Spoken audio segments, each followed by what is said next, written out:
Hi everyone, চলো আজকে কিন্তু আমি বানাবো ভেজ বিরিয়ানি, তাও আবার বাড়ির চাল দিয়ে। হ্যাঁ বন্ধুরা, আমি ঘরোয়া চাল দিয়ে আজকে ভেজ বিরিয়ানি তোমাদের সঙ্গে অবশ্যই শেয়ার করব। আর এই ভিডিওটা ফেক ভাববে না, ঠিক আছে? এটা অনেকটাই টেস্টফুল হবে।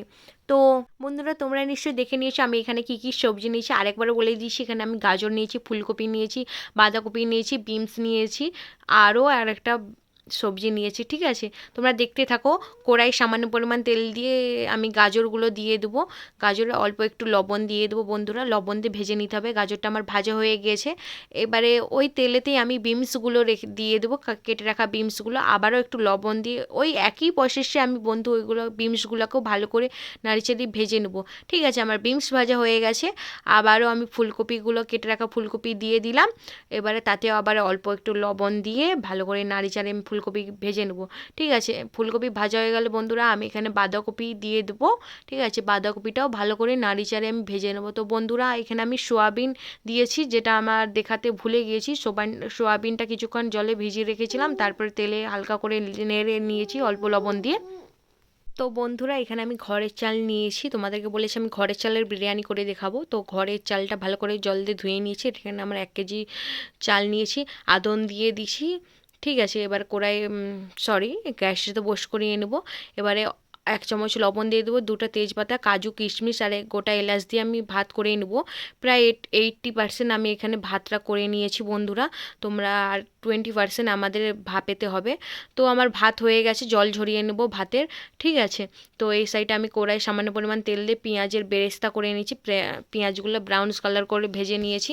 তো ওই কড়াইয়ে সামান্য পরিমাণ তেল দিয়ে আমি 2টো পেঁয়াজ কুচি দিয়েছি, আদা রসুনের পেস্ট দিয়েছি 4 চামচ।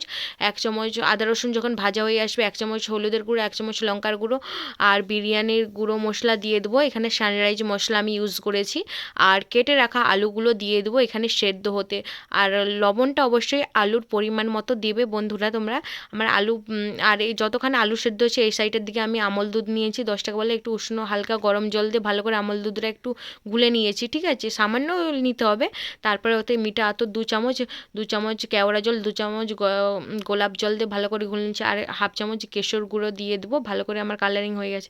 তো বন্ধুরা, এখানে আমার আলু সিদ্ধ হয়ে গেছে। উপরের যে তেলওয়ালা গ্রেভিটা আমি তুলে নেব, তুলে নিয়ে ওতে একটু বিরিয়ানির গুঁড়া মশলা মিশিয়ে রাখবো, ঠিক আছে? তেলওয়ালাটা একটু তুলে নেবো। তো বন্ধুরা, আলুগুলো এবারে ঝোল থেকে আর গ্রেভি থেকে আলাদা করার পালা। আমার আলাদা হয়ে গেছে। এবারে যেই বিরিয়ানিতে আমি হাঁড়িতে বিরিয়ানি সাজাবো, তাতে অল্প ঘি দিয়ে আলুগুলো তুলে রেখেছি বন্ধুরা। তো আমার গ্রেভিটা আলাদা হয়ে গেছে। যে ঝোলটা এক্সট্রা ছিল সেটা দিয়ে ভেজে রাখা সব সবজিগুলো তার উপরে দিয়ে দেবো। ভাত অল্প দিয়ে দেবো, দিয়ে পেঁয়াজ বেরেস্তা দিয়ে দেবো। তারই ওই যেটা তেলওয়ালা গ্রেভি তুলে রেখেছিলাম ওইটা দিয়ে দেবো। আবারও ভাতগুলো দিয়ে দেবো উপর দিয়ে, আবারও পেঁয়াজ বেরেস্তা দিয়ে দেবো বন্ধুরা। এবারে আমি কেশর ঘোলা দুধটা দিয়ে দেবো বন্ধুরা। দিয়ে আমি প্রায় 45 মিনিট স্লো আঁচে আমি স্টিম করে নিয়েছি। এবার উপর থেকে ঘি ছড়িয়ে আমাদের রেডি ভেজ বিরিয়ানি বন্ধুরা। একবার বাড়িতে অবশ্যই বানাবে, এতটাই টেস্ট হয়েছে যে কি বলবো বন্ধুরা।